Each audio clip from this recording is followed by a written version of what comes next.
You're watching WSB Now's Access Atlanta, your source for local things to do, weekend events, travel destinations, and so much more. Watch and discover how to make the most of your weekend. Get ready for a fun, exciting weekend in Atlanta. First up, Wicked at the Fox Theater. Don't miss the Broadway sensation Wicked. The popular hit musical is told from the perspective of the witches of the Land of Oz. It's the winner of over 100 international awards, including 3 Tonys and a Grammy. Ticket prices vary. Get your costumes ready for the Saints and Sinners Ball. Park Tavern hosts the 6th annual party where you'll sip on themed drink specials and enjoy plenty of spooktacular surprises. General admission starts at $20. Bring the kids and head to Fernbank Museum for a dinosaur trick-or-treat party. There will be tons of Halloween fun, including games, hands-on activities like a dinosaur dig, a kids DJ, and more. Cost is included with museum admission. Members are free. Halloween in the Highlands is here. More than 10 bars and restaurants will be participating in an annual Halloween bash, including Dark Horse Tavern, Diesel, Neighbors, and many more. Enjoy drink specials, DJs, and live music. Tickets are $30. Stone Mountain Park hosts the Country Living Fair. Shop all kinds of antiques, art, furniture, specialty foods, and more. There will also be artisan demonstrations and seminars. Tickets start at $13. Now you have everything you need to make the most out of your weekend in the ATL. Enjoy.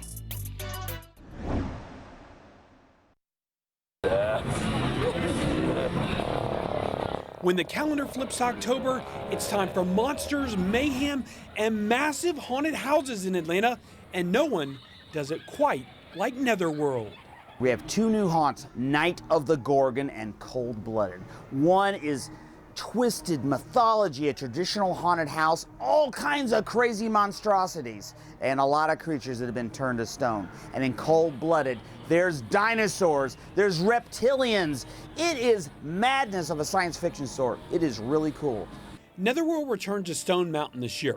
The haunt, routinely named as America's top haunted attraction, moved from its longtime home in Norcross after the 2017 season. Armstrong and co-owner Billy Messina bought the Stone Mountain property where it debuted last year.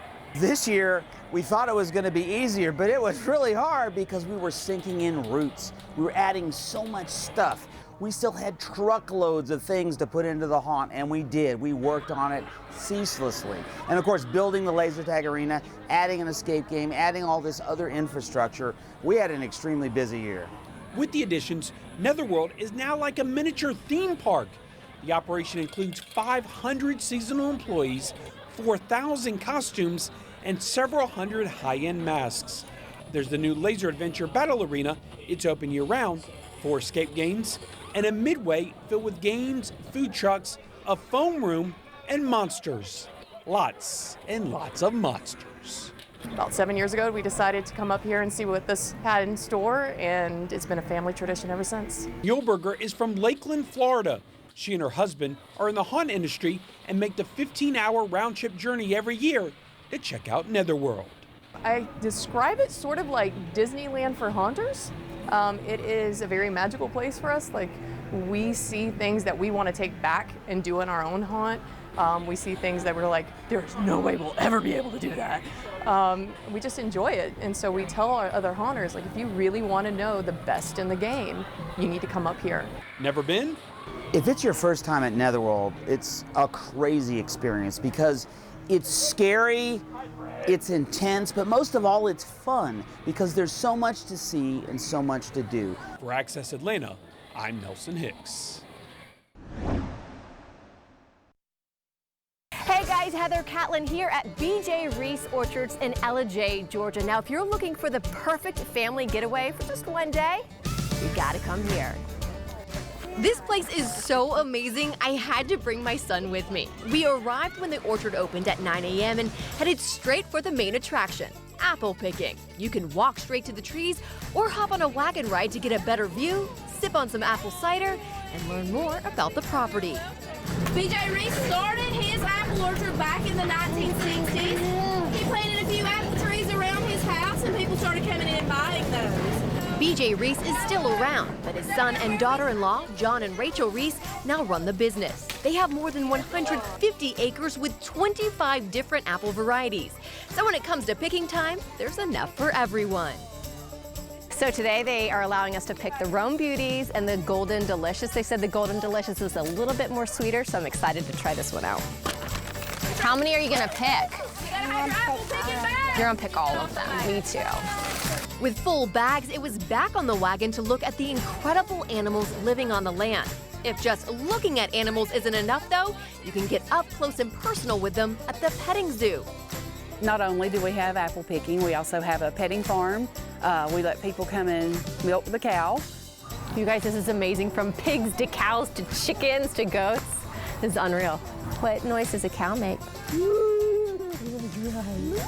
Want a little more adventure? No problem.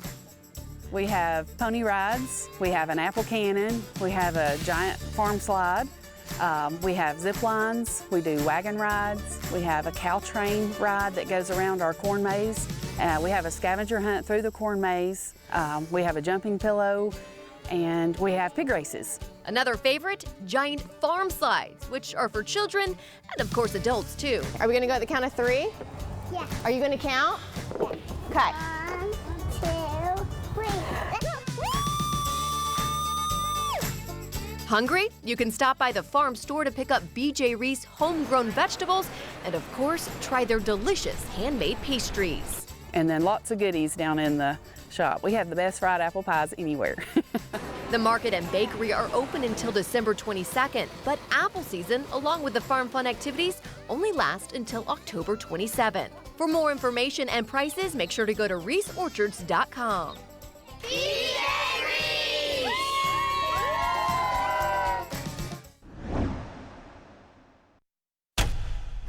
When the lights illuminate this grand stage in historic Lawrenceville, it's hard to believe Aurora Theater's humble beginnings. There is no good way to put on a production in a hardware store. Anthony Rodriguez co-founded the theater company in 1996 at an old storefront in Duluth. We had scenery that could be no taller than 8 feet. The heat was exorbitant. Our air conditioning bill was outrageous.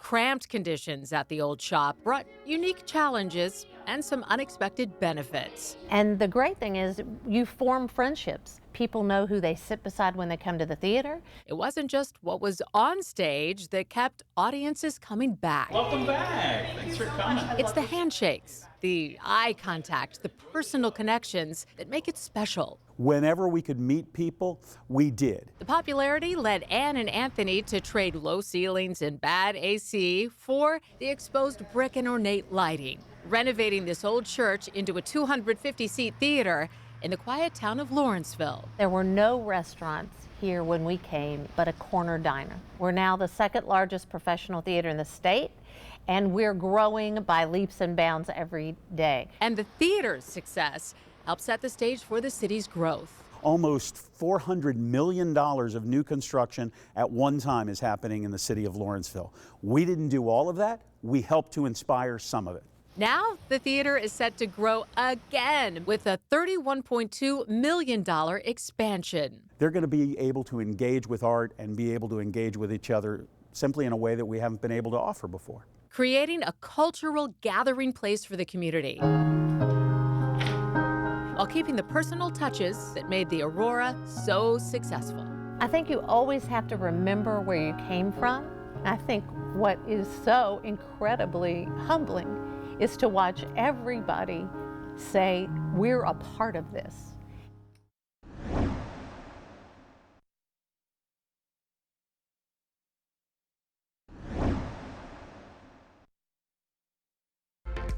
Good family fun is happening all month long. It's time to carve your way through the corn. Get educated about agriculture at the Buford Corn Maze. Now through November 10th, enjoy hay rides, a haunted forest, and more. The Georgia Aquarium transforms into the Georgia Ascarium. Bring the whole family out to dance, enjoy crafts, a photo station, and a graveyard smash. A special show in the aquarium's atrium. Make sure you dress up, but don't scare the fish. On Halloween, kids in costumes get in free, so you can trick or treat with beluga whales, manta rays, and all those colorful fish. Or hit the ground running to help the Atlanta Children's Shelter bury poverty. This costume-friendly 5K is October 27th at historic 4th Ward Park. Then take a captivating voyage of discovery at Atlantic Station. Get 25% off select tickets to Cirque du Soleil's Volta with promo code FAMTOFAM19. For ticket specifics and race registration links, visit WSB-TV.com/community.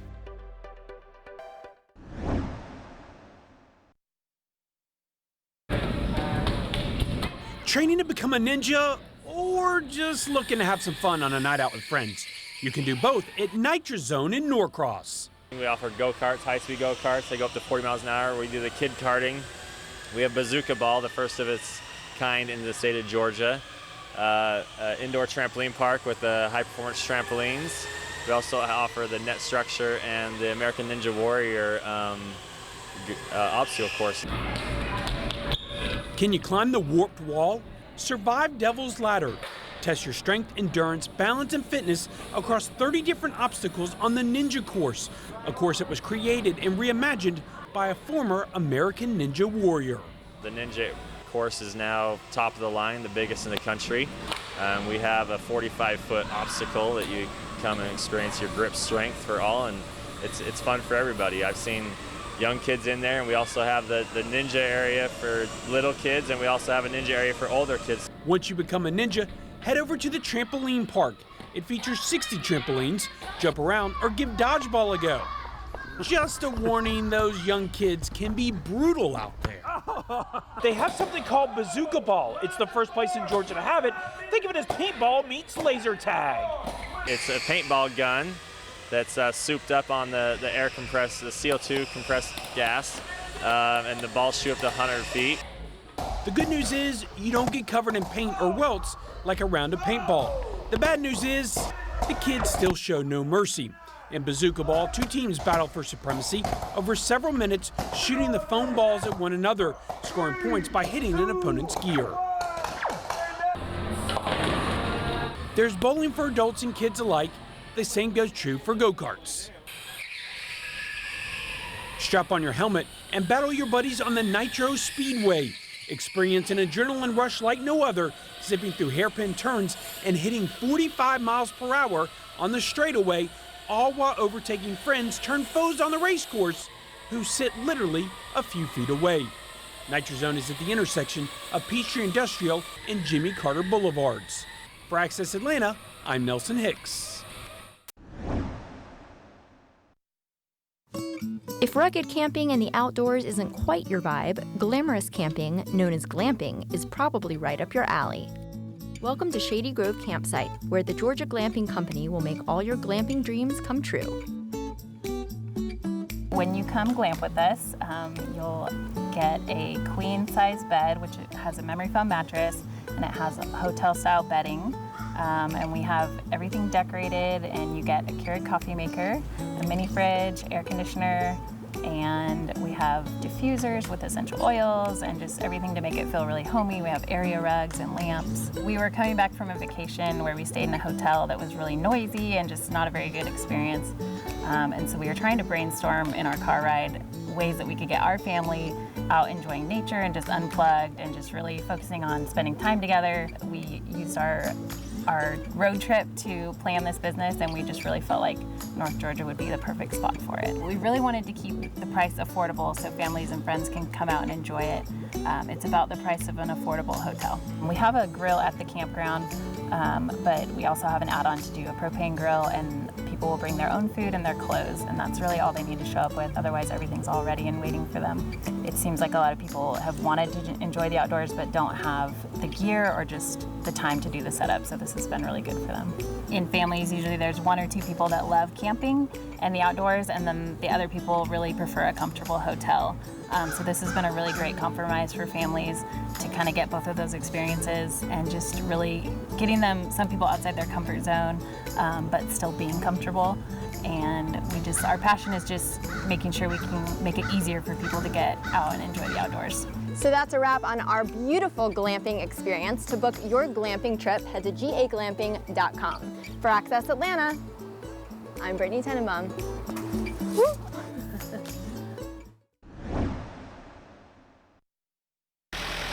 This year, Sean Stolworthy's tractor will cut through more than 100 cornfields.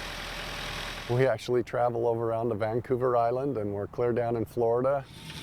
The agronomy degree holder planted his first maize in Idaho nearly 20 years ago. I always loved kind of field art and that kind of thing. So when I heard about a corn maze, I thought, oh, that's right up my alley. Soon the former potato farmer became an expert on corn. When we first started out, we were doing it with a GPS backpack, and we laid the mazes out with paint. Today, now we've got it mounted on the tractor. Stolworthy pioneered the GPS tools he uses today and says it's just one example of how technology is changing agriculture. It's dramatic. Most of the things that we do are location-based or GPS-based anymore, with the application of fertilizer, sometimes with the seed. There's just all kinds of information that we can gather. Most folks have a view of a farmer walking around with chewing on a straw, kicking a tractor tire, but there's a lot of technology involved in farming today. Even the tractors are computerized. Jerome Beggs helped open the Buford Corn Maze in Hall County, which attracts thousands of visitors each year. It's one of dozens around the state cultivating agritourism. If all the crops in Georgia were just commercial farms with a sign posted, "Do not enter," then the average resident of Georgia would never know what it's like to walk on a farm, what it's like to hear farm sounds, smell farm smells. Outside the maze, visitors can check out chickens and glare at goats. For some, it's their first look at a real farm. Especially for children that have never grasped farm life, it tells them where their food comes from that hits their plate. While visiting a pumpkin patch or cutting through a corn maze is a fall tradition now for many families, it's a year-round effort for farmers like Stolworthy and Beggs. Work starts in like February and March. The hard work goes through the summer, the hottest part of the year, but it's all worth it when I hear the kids screaming, running, having fun.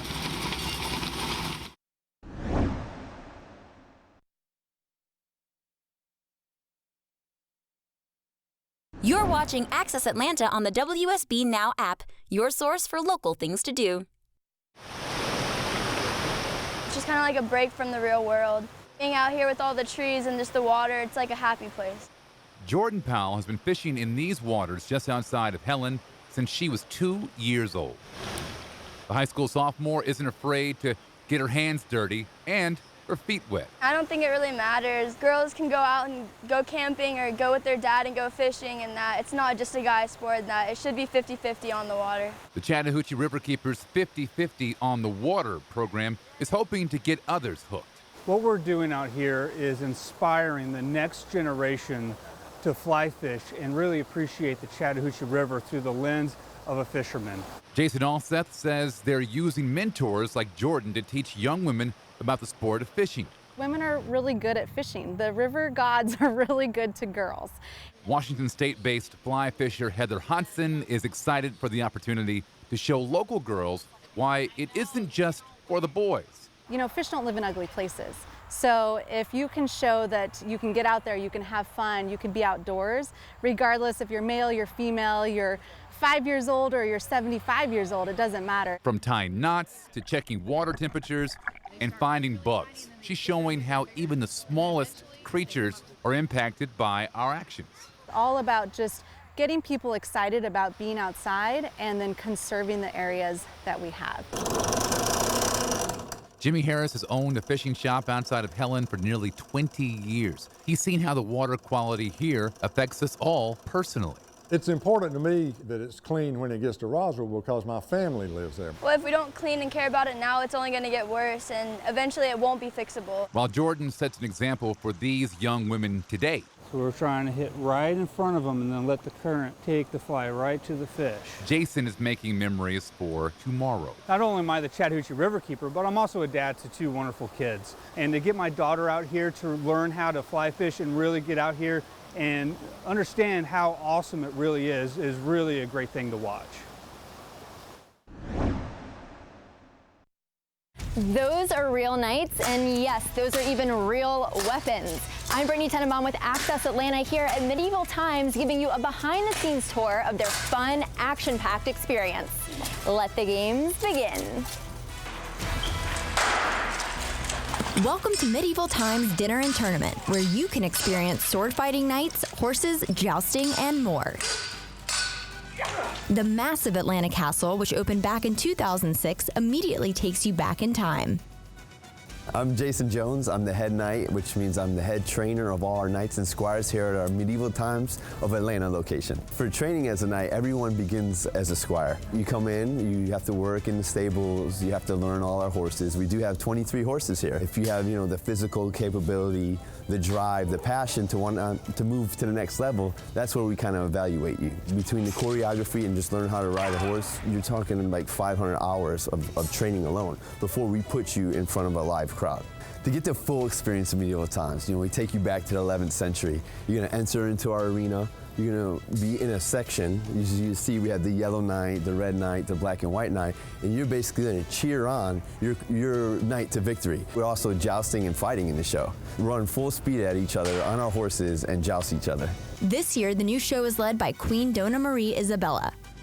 Here in our 11th century Spanish-style castle, we'll have a dinner and tournament. That means you'll be served a 4-course feast as the show is going on. So the feasting options here at the castle include tomato bisque all the way over to a half-roast chicken, and there's also vegetarian options as well. And adults might be happy to hear that they can enjoy a full bar at the Queen's Tavern. Their new show, titled Sovereign, debuted in November of 2018 and includes all new choreography, music, costumes, and lighting. What can we expect when we step foot into Medieval Times to enjoy the show? Well, as guests arrive, they'll cross the drawbridge and enter the gates of the castle, and they'll spend some time in the Great Hall, enjoying drinks from the Queen's Tavern and getting to know the royal family and all the nobles. The show itself is friendly for all ages. In fact, my little ones come all the time to see Dad perform, but we have company parties that are held here. We have bachelor parties and bachelorette parties that come, so it's great for all ages. That's a wrap here at Medieval Times. To book your magical experience, head to medievaltimes.com. For Access Atlanta, I'm Brittany Tenenbaum.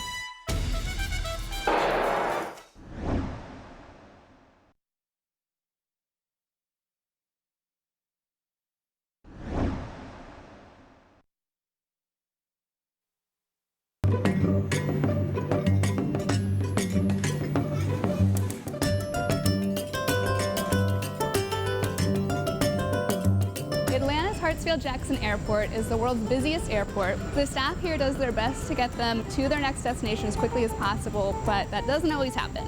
So say you have a layover, you get through security faster, or God forbid you get delayed, then what do you do? Believe it or not, the airport has plenty of stuff to offer while you wait for your flight. We're going to show you a few of the budget-friendly and distinctly Atlanta ways to kill time in the airport, and we'll also show you a few of the higher-end things to do while you're here. Let's go check it out.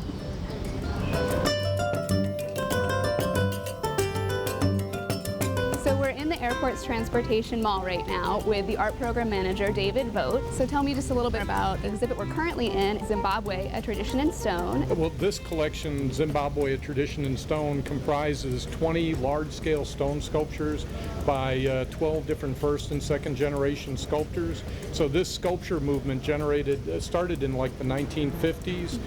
Stone carving has been a part of Zimbabwe's heritage since the earliest civilizations.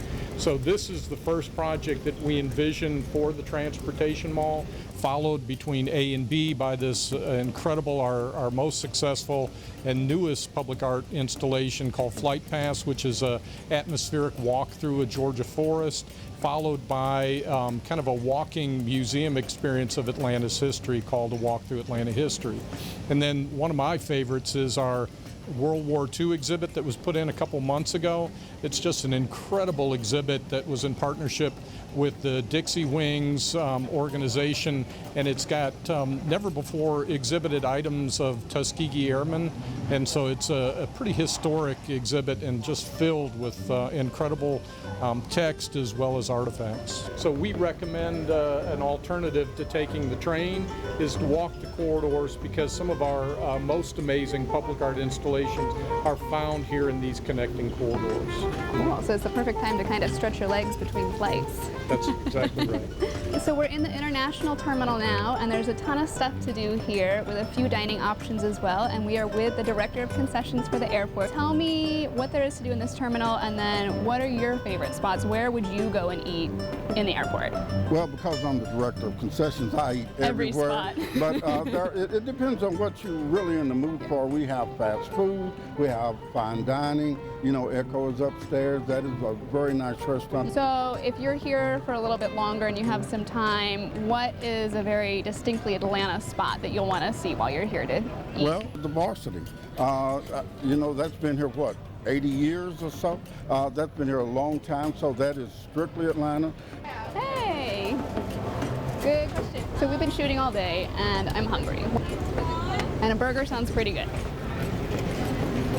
So I got a burger and a chili dog and fries and an Orange Julius, which I did not know about prior to coming to the airport, but apparently it's a must. It's actually pretty good. So now you've got the inside scoop on where to go when you have time to kill at Hartsfield-Jackson. Thanks for joining us. I'm Kelly Audette, and safe travels.